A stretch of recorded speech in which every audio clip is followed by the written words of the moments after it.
अस्सलामुअलैकुम वरहमतुल्लाहि वबरकातुहू। प्यारे बच्चों, क्या हाल है आप सबका। उम्मीद करती हूँ आप ईमान की बेहतरीन हालत में होंगे। आज हमारी कहानी है सदका के बारे में। How can we help. While Zainab was playing with her toys, her mom came to see her. Zainab, I am going to see Mrs. Zahra. Do you want to come with me? Okay, I will come. Why are we going? I am going to get Mrs. Zahra some food from the market and bring it to her. Why? Her husband is not working right now, so they need food. Besides, giving sadka is a good deed. What is sadka?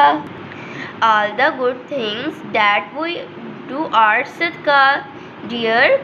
When you give water to a cat or smile at a friend or help somebody, those are all sadka. Sadka is such a nice thing, Mom. Yes, when we help others, the people we help are happy and we are happy too.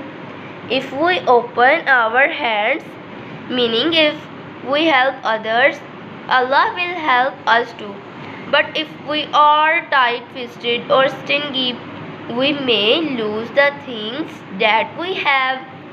Then we should always help others. तो प्यारे बच्चों, आज की हमारी कहानी complete हो चुकी है। उम्मीद करती हूँ आपको कहानी बहुत अच्छी लगेगी। तो प्यारे बच्चों, अल्लाह हाफिज़।